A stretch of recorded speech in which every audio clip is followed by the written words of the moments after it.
Yo, what's going on, guys? We are here with Mock Draft 4.0.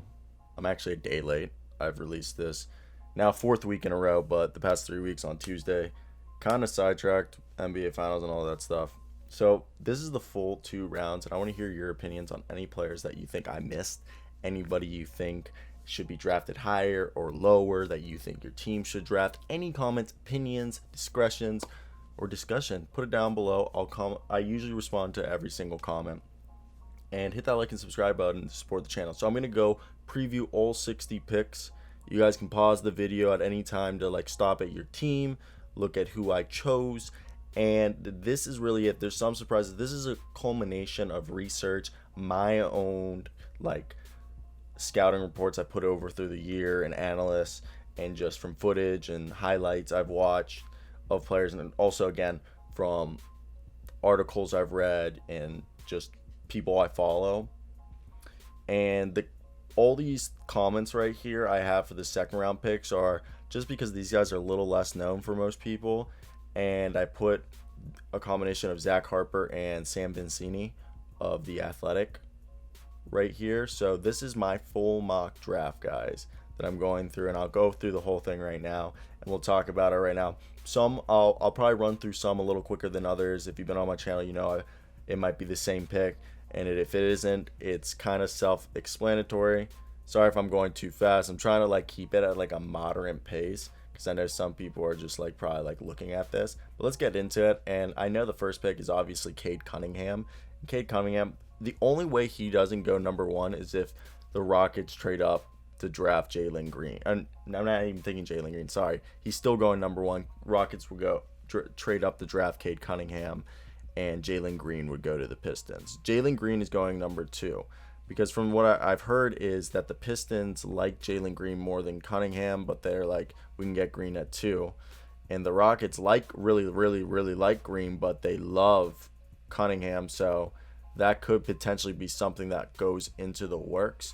So right now I'm going Cunningham. He's just a do-everything point guard. Self-explanatory. He's probably one of the best prospects since arguably Zion or Ben Simmons, that was going to be a sure thing as soon as they start playing all-star level player. Jalen Green, he's more polished and a better scorer than Anthony Edwards was coming into the league. He isn't as good as an athlete. I mean, he still has elite explosiveness, but he's a little bit, half a step behind him in athleticism. And defensively, he still has ways to go, but he seems like he could be a really good two-way level. And I think Cade Cunningham, Jalen Green, and Evan Mobley. Cade Cunningham and Evan Mobley, I think, are guaranteed floors are at least all-stars. Jalen Green seems like he should have a floor of an all-star, but there is a little risk. But all three of them have all-NBA potential. So does Jalen Suggs and Scotty Barnes. And Jonathan Kuminga arguably does have that potential. I want to hear you guys your ideas. I think Jonathan Kuminga, his floor is either Jaylen Brown, or I really read a really good. It was either Jaylen Brown.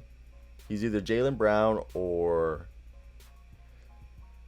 Harrison Barnes, or the other player wasn't Justice Winslow, but it was something along those lines. He's either basically Justice Winslow or Stanley Johnson, I think it was, to Jonathan. I gotta find this. I don't even know. We're gonna do a little Sam Vicini on The Athletic. I think it was him who wrote this real quick. So a little preview for you guys of Sam Vicini. If you guys aren't subscribed to The Athletic, we're gonna go right here. He said it perfect right freaking here about Jonathan Kuminga. He is either Jeff Green or Jaylen Brown, or he's Harrison Barnes, something in the middle. And sorry if you guys just got a headache from me going right there. And so that's what I think. This is what we're just going to talk about, the full top 6, and that's what I'm talking about right here. Cleveland's going to get Evan Mobley, and that kind of opens up for Jared Allen leaving, or they buy out Kevin Love and they try to run Evan Mobley, Jared Allen, maybe try to run Mobley and an Anthony Davis-esque power forward after he realizes he likes banging against power forwards more than he does centers. Jalen Suggs, Kyle Lowry's leaving. Come on, guys. That's self-explanatory. He's replaced. He's awesome. Look what he did. His one weakness is his three-point shot, which is only 33%, and he's confident about it. Now, Jonathan Kuminga, back to that. Is he going to be not Scotty, but Jaylen Brown? Or is he going to be Jeff Green or Harrison Barnes. We don't know. His year was a toss up because of his shooting splits. He had good numbers. Like I think it was like almost 17 points, 16, 17 points with like 5 or 6 rebounds with 3 or 4 assists. Nothing spectacular. Scotty Barnes can play point guard, shooting guard, small forward, power forward, and center. He's got a 7-foot plus wingspan, 6'9", can handle the ball like a guard, can shoot the 3 ball, can defend anybody. Perfect for the Orlando Magic. Put him next to frickin' Jonathan Isaac and their 8th pick, Keon Johnson. And they have Markelle Fultz, who should be the starting point guard, or the 6th man, or Cole Anthony should be the starting point guard, or he should be the 6th man. Then they also have Terrence Ross, Mo Bamba, Wendell Carter Jr. So many players that they can just sit there and like utilize and put there. I know Chuma Okeke is another one they could use. Then Golden State has James Bouknight, 6'5". He can play the guard or the wing position. He's going to come in, be a 3-point shooter. And I had Davion Mitchell, but reports came they're not really ecstatic on him, some people in the organization. So I chalked that up. They're not going to get him. And James Bouknight, he's perfect. Golden State would love him coming off the bench behind Klay Thompson, Steph Curry, and Andrew Wiggins. And then the front courts, Draymond Green and James Wiseman right now. Then I just told you Keon Johnson, 48-inch vertical, freak athlete. Orlando's going to love that. Franz Wagner, I had James Bouknight going to the Kings, but they need a guy who has size and he can do some stuff. He can switch. He's got length, and I really like him. And he can hit the shot. 6'9", versatile. Put him next to Tyrese and De'Aaron Fox. Okay, he can replace Harrison Barnes potentially in the future. I think that's pretty good. New Orleans, Josh Giddey. Lonzo's probably going to be leaving. I don't think they should put that money towards that. Maybe I'm wrong. But Josh Giddey averaged 11.7 rebounds and 7 assists. He led the NBL, the Australian Basketball League, in assists. Come on, baby. Moses Moody. I had Kai Jones going there, but more and more reports make it seem like Moses Moody seems like a really good choice. They really like the idea of the future being LaMelo Ball, Moses Moody, maybe Miles Bridges, PJ Washington, and the rest of like to replace when Terry Rozier's contract gets on his last year or whatever. I think Moses Moody's great there. 6'7" with a 7-foot plus wingspan. He had bad shooting splits, but he's a great scorer. He's going to be a guy. He's going to be a 20-point scorer. He could be one of the better two-way players. Spurs, Jalen Johnson. His best skill is passing and ball handling and defense. And I really think Chip Anglin, the assistant coach, and he's like the shooting coach for the Spurs, can fix Jalen Johnson's shot, and he just screams Spurs. Davion Mitchell. Pacers said they are only going to draft somebody who's ready to play. Davion falls to them. He's ready to play. People compared him to Donovan Mitchell. I think it's a good comparison, but Donovan is more of a freak athletically than Davion, but he could be a poor man Donovan Mitchell. Chris Duarte flies up. Look, the Golden State gets James Bouknight and Chris Duarte. Chris Duarte could move to the starting lineup and tell Klay, until you feel confident and shake off the rust, come off the bench with James Bouknight. Chris Duarte starts with Andrew Wiggins and Steph. Not bad. Then OKC, Alperen Sengun. He's a guy who really people are starting to think that he's going to start off as a center who's just really good on the inside and rebounding, not great at defense. And once he gets more NBA conditioning and training, he's going to start being able to stretch his three-pointer. He's shown a willingness to shoot the three-point shot, and he's going to do that more and more and lose weight. And hopefully people have compared his body type similar to Kevin Love when Kevin Love was drafted and transformed it into what we see today, and that's what they hope. And I think OKC is the perfect place for that to happen. Trey Murphy had Zaire Williams. He's going to keep falling. Trey Murphy is 6'8" shooting guard. He's insane at shooting, and I think he's a sophomore, and he's going to be a guy who can play the shooting guard, small forward, and even probably be, once he bulks up, be a stretch four for the Memphis Grizzlies. He just screams the perfect fit for the Grizzlies between Ja Morant, Dillon Brooks, Desmond Bane, Grayson Allen. They have at the power forward position, Clark, Jackson, Valanciunas at center. I think he's right there. He fits in really perfect for what they're trying to do.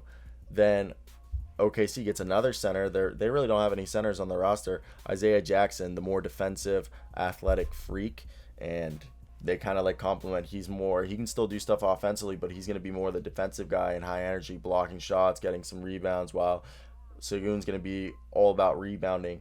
And like his ceiling is like a different type of, like a Kevin Love type body, but Ennis Cantor with a jump shot and more athleticism and a little shorter, and probably he's going to be skinnier. And his floor is just Ennis Cantor. But, and I don't want to put that just because they're white. That was just because, like, the body types, like, someone's going to try to call me a racist, I feel like. Isaiah Jackson, he's just a freak athletically. Then Usman Garuba, that just screams defense. He's probably one of the best defenders in Europe already. And he just, Tom Thibodeau, guys, he's going to love that. That's why they're going to get Jaden Springer, okay?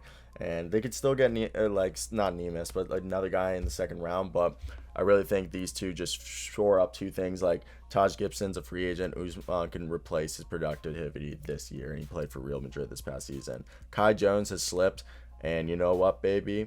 Our boy John Collins is probably going to get overpaid by another team. Let's have Atlanta draft Kai Jones while he just free falls out of the lottery into their hands to replace John Collins.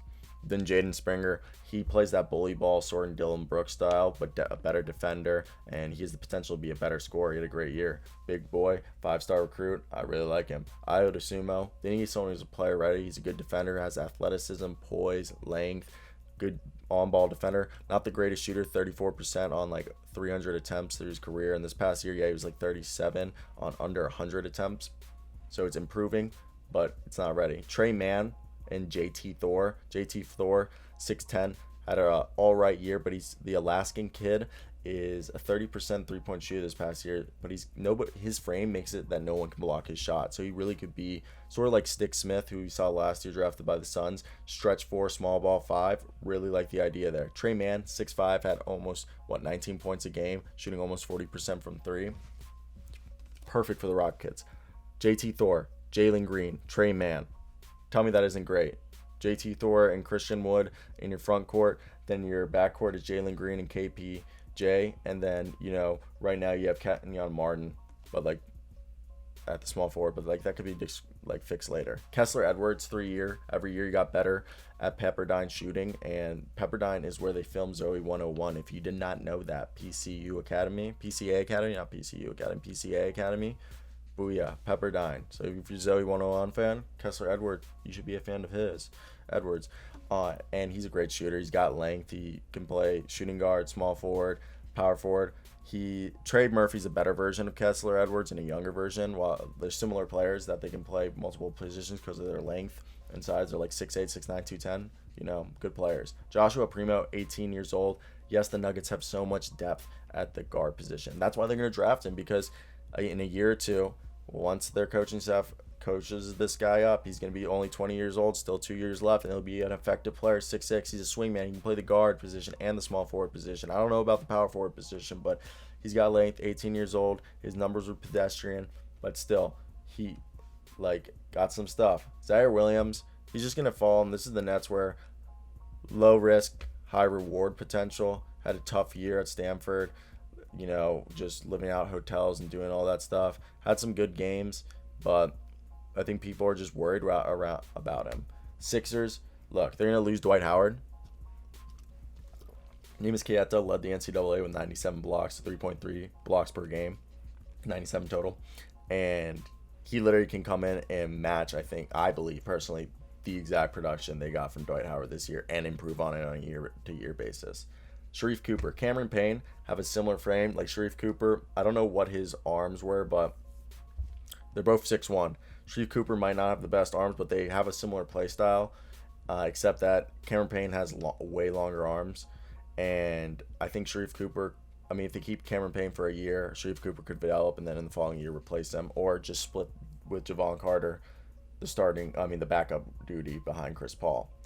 Jeremiah Robinson-Earl, we saw what happened to Rudy Gobert when they went small.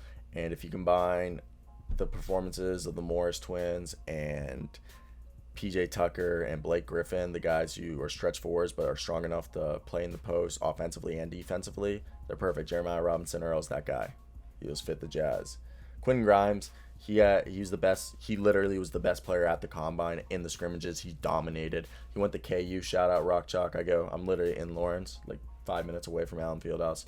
and then he transferred from us because he just didn't have a good year and he wanted like to have more usage rate. We have a more system that really people don't like unless you're a senior. You've been in the system a while. It's hard to explain it, but basically, he's just a 3-and-D guy. So he's got good size, perfect fit for the Bucks. New York, Jared Butler. He had some health scares for personal reasons. I haven't gotten much detail on that, but he fits perfect for like what the Knicks want to do. And he can guard guys, hit the shot, and he's 6'3". Tom Thibodeau's going to love that. Then you got Herb Jones, who improved every year. He averaged like only like a little under 10 points, but past 2 years, almost 7 rebounds a game. And every year of his career, he's at least a block a game and a steal game. And I think it was like at this point, he averaged a little over a block a game with almost 2 steals a game. Okay, insane. He can guard every single position. Rokas Jokubaitis is a guy who probably could be a stash option for OKC and maybe a potential guard. They missed out on, not missed out, yeah, they did miss out on Josh Giddey. So they could replace, this guy's similar play style. Joe Wieskamp, I love this guy. Lethal jumper, long wingspan. He's the best Iowa player in this draft, and he could really, really help the Pelicans in their depth. Brandon Boston Jr., he's a guy who saw his best friend die. That's actually, I don't know why I said that. I'm like big, but yeah. Hopefully he can look like the recruit we thought he was. What is it, 4 or 5 star? And he was only limited by John Calipari. Then we have Cam Thomas going to the Detroit. Miles McBride. Charles Bassey to Miles McBride to Chicago. Round up the guard. Cam Thompson, Detroit. Give him, damn, I just spilled water on myself. Cam Thomas to Detroit to fill out the guard depth as well. Sacramento needs a big man. Charles Bassey's perfect. Okay? He could be a steal. Isaiah Todd says he only wants to go in the first round. Fuck that. He's not going to go in the first round. He's going to barely get drafted in the second round. I love Santi Aldama. He's a nice stretch 4 option for the Spurs. They can stash him overseas if he wants. But he averaged 21.2 points, 10.1 rebounds, 2.5 assists, 1.7 blocks, 1.9 threes made per game, 1 steal game on 51% from the field. And I think it was like 37% from 3. Only 6 players since 92, 93 have averaged that. Tim Duncan, Andrew Bogut, David West, Jason Thomas, and Lamine Diane, and Santi Aldama. He's a beast. He's going to be a steal for anybody. Philippe Petrusev, who played for Gonzaga, won the Adriatic Basketball League MVP. This is just low, in my opinion. Josh Christopher, I had him going in the first round, but he just kind of like disappointed me, and I have him going in the second now. Joel Ayaya is a guy who will be perfect, but it's really hard to gauge because he didn't have enough like usage rate, and he did everything well. We just don't know like what he actually is. Jason Preston was the leading scorer for the past 2 years at Ohio. He's a beast and was steal for Boston right here. Someone tell me how you say his name. Johan Begran. He's a guy. He's got length. He's perfect for Toronto, and they could stash him for a year or 2 over, and then they go and get themselves a 6'7", 230, 43% 3-point shooter from Michigan. They'll love him. Atlanta, they get Kai Jones the first round, then his teammate from college, Greg Brown the third, who is more athletic and potentially be even better, and he could be a defender and a scorer. Aaron Henry regresses as a shooter every year, but he's probably one of the most athletic players in the draft. David Johnson, 6'5", great passer. Hopefully he can develop as a shooter. Daron Sharp, terrible like athleticism. He's really slow-footed, heavy-footed, and he's not going to be a rim protector. His best skills are passing, and he's an alright rebounder. I can't say this guy's name, Vrez. Someone teach me how to say this guy. Don't know much about him, but he's 6'10", smooth, great movement and skills, and people really like him. I saw him on a lot of mock drafts, so I thought this would be a good fit. David Duke, and he's gotten so much better at shooting the past year at Providence, and he's a good playmaker, so he could be a steal. Raekwon Gray, 260 pounds, I think it is, and yeah, he shot 28% from 3 or something like that in the 20s, but he's a guy who could develop. I wrote the Grizzlies right here. Or not, this wasn't me, but like I forgot to change that. Pacers can develop his jumper at all. Could be a small ball 5. Then Justin Champaghi, he's a guy who's lacks explosiveness in first step, but he averaged at St. John's almost 20 points, 7.5 rebounds on 38% from 3. Matthew Hurt, he's a guy who's talented offensively with a nice 3-point shot, and he has the length to be a decent defender at the wing position. Jericho Sims, another great guy for the Charlotte Hornets. Athleticism, great shot blocking ability. He would be great for Charlotte, especially that they didn't draft someone in the first round, and you know what I mean. and they have Nick Richards and Vernon Carey. So, Jericho Sims could go in that rotation fight for some minutes. Brooklyn gets a smart player in Luka Garza. Austin Reeves goes to Indiana, and Moses Wright goes to New York.